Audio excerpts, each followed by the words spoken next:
নমস্কার, সবাই ভালো তো?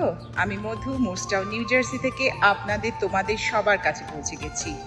আজকে আমি সবার সাথে শেয়ার করে নেব আমার খুব ভালো লাগা একটা গল্প। মনে হয় যেন গল্পটা এখনকার সময় বড়ই প্রাসঙ্গিক। শুনে নেওয়া যাক। কত রকমের মানুষ দেখা যায় এই দুনিয়ায়। আজ টোটোতে 3 বান্ধবীকে দেখলাম। একজন বলল, এই পিঙ্কি, তোর বাবার পেনশনটা চালু করতে পারলি রে? কতদিন পর দেখা হলো বলতো। তোর আগের ফোন নাম্বার চেঞ্জ হয়ে গিয়েছিল নাকি?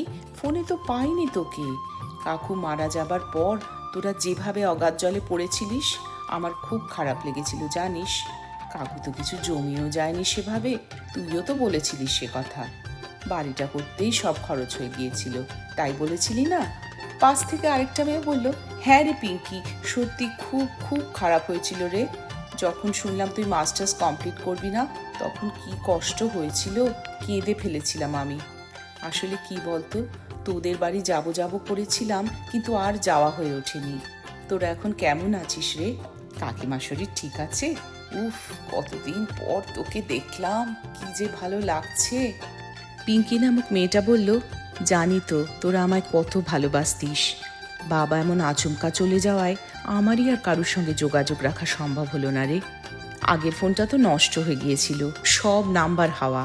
ওই সময়টা খুব কঠিন ছিল, ভাগ্যিস রাতুল সবটা আগলে রেখেছিল। একটা মেয়ে বলল, তোর এখনো রাতুলদার সঙ্গে রিলেশনশিপ আছে? তবে যে অপা বলেছিল তোদের নাকি ব্রেকআপ হয়ে গেছে। পিঙ্কি বলল, না রে মৈত্রেয়ী, ব্রেকআপ হয়নি। অন্য কেউ হলে হয়তো ব্রেকআপই হয়ে যেত। আমার মনের তখন যা অবস্থা ছিল না, রাতুলকে যা পেরেছি তাই বলেছি, খারাপ ব্যবহারও করেছি ওর সঙ্গে। কিন্তু ও বলেই ওই কঠিন সময়টা সব সহ্য করে আমার সঙ্গে ছিল। রাতুলই তো বাবার অফিসে দৌড়ে দৌড়ে আমার চাকরির সব ব্যবস্থা করলো। না রে, বাবার পোস্টে পাইনি, তার থেকে অনেক নিচু পোস্টে। তবুও তো মাস গেলে এখন চিন্তা করতে হচ্ছে না, মাও নিশ্চিন্ত হয়েছে একটু।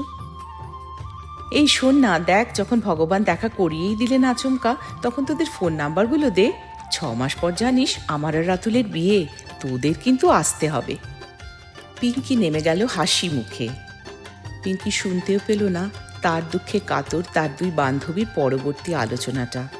অবশ্য না শোনাই ভালো, মানুষ সম্পর্কে আস্তে আস্তে বিশ্বাস উঠে যাবে এই মাত্র 23-24 বছর বয়সেই। সে বরং রাতুলের মতো মানুষকেই চিনুক। মৈত্রেয়ী আর রুম্পা বলছিল, হ্যাঁ রে, বাবা মারা গিয়ে তো তাহলে লাভই হলো, চাকরি পেয়ে গেল। আর রাতুলদা কি দেখেছে রে পিঙ্কির মধ্যে? দেখতে তো ছেড়ে দে, রাতুলদা ভালো জব করে, বড় লোকের ছেলে। আমি তো শুনেছিলাম ব্রেকআপ হয়ে গেছে, বাবার পেনশন ওরা চালু করতে পারেনি, তাই খুব কষ্টে আছে। অপার একটা খবর কি ঠিক হয় বল? ফালতু যত সব খবর দেয়। রুম্পা বলল, আমার তো পিঙ্কিকে বেশ ভালোই আছে মনে হলো, ন্যাকামি চূড়ান্ত। বাবা মারা যাওয়ার পর নাকি বিধ্বস্ত অবস্থা হয়েছিল, এখন তো চাকরিটা হাতালি। একটা জিনিস কিন্তু খুব পরিষ্কার, মানুষ যখন নিশ্চিন্ত হয়ে যায় যে কোনো একজন হেরে যাবেই জীবন যুদ্ধে, আর ঠিক সেই অবস্থা থেকে সে যদি জিতে যায়, তাহলে কিন্তু ভীষণ রকমের আপসেট হয়ে যায়। সে দুঃখ আর ভোলার নয়। মানুষের শ্রেণীবিভাগ লিখতে হলে এক দিস্তা খাতাই শেষ হয়ে যাবে। কেমন লাগলো গল্পটা জানাতে ভুলো না। আজ তবে এ পর্যন্তই থাক, আবার খুব শিগগিরই দেখা হচ্ছে একটা নতুন গল্প নিয়ে। নমস্কার।